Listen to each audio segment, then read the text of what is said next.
Լավ մնացեք, ստես։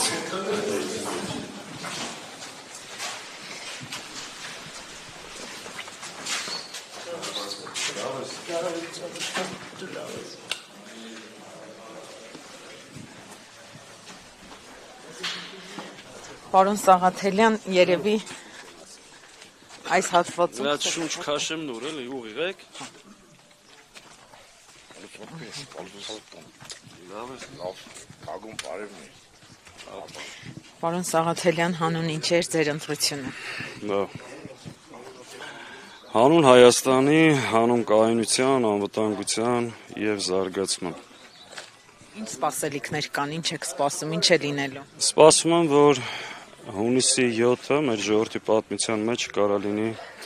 բեկումնային եւ այսօր մեր ժողովուրդը հնարավորություն ունի լիարժեք փակելու այս ամոթի խայտառակության էջը եւ բեկում մտցնի մեր ժողովրդի պետության պատմության մեջ։ Նիկոլ Փաշինյանն արդեն հայտարարել է, որ ժողովրդի որոշման, յուրաքանչյուր որոշման հետ համաձայն է լինելու։ Ինչ է կարծում։ Պետր մնում համաձայն չլներ։ Ինքը ամեն ինչ էս ընթացքում ամբողջ նախընտրական շրջանում ու հենց այս պահին անընդհատ ցույց է տալի, որ չի ուզում ժողովրդի որոշման հետ համակերպվի, բայց ստիպված է լինելու։ Նշեմ, այս ողջ ընթացքում Քարոզարշավի այլանդակ կերպով վարչական ռեսուրսը օգտագործվել է, այսօր առավոտվանից կրկին փորձում են խոչընդոտներ ստեղծել, կեղծ պատրվակներով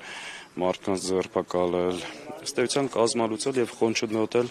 ընդդիմադիր ուժերի գործունեությունը, բայց դա արվում է մեր ընտրողներին վախեցնելու նպատակով, որը չի աշխատելու։ Ես արդից օգտվելով մեկ անգամ եւս կոչ եմ անում մարդիկ իրենց հավատով, իրենց խղճով, իրենց համոզումով մասնակցեն եւ որոշեն մեր ժողովրդի պետության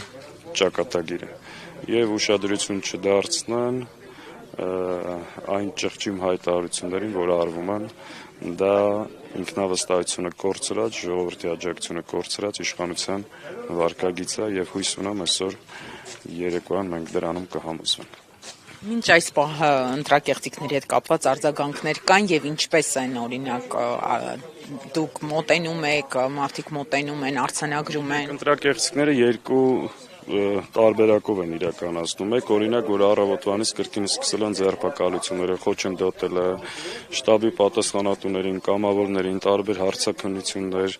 նեղել այս ճանապարհով, մյուսը արդեն դուք տեսնում եք լրատվամիջոցներում կան բաց քվեարկություններ եւ այլ, որը պրոբլեմատիկ է։ Սրանից բացի մենք արդից օգտվելով ասեմ, որ մտահոգություն ունենք կամ ենթադրություն ունենք ու որոշակի նաև տեղեկություն, որ տարբեր մարզերում ծառայություն իրականացնող ոստիկանության աշխատողները փորձ են անելու մեկից ավել տեղերում քվեարկել։ Արդից օգտվելով ասեմ, որ չգնալ նման հանցագործության, դա մենք նույնականացնելու ենք։ Որտեղ նման տարբեր տեղեկություններ այդ թվում մամուլում դուք տեսակ, մենք էլ մեր բոլոր հնարավորություններով հանձնաժողովի անդամներով, վստահված անձերով փորձել ենք տեր կանգնենք մեր հայրենակիցների քվեարկության։ Պարոն Սաղաթելյան, միշտ եք ձեր ծննդավայրում ընտրություն կատարել։ Այո, ես գրանցումից դուրս չեմ եկել, իմ ծննդավայրն։ Դրանով ամեն ինչ ասված։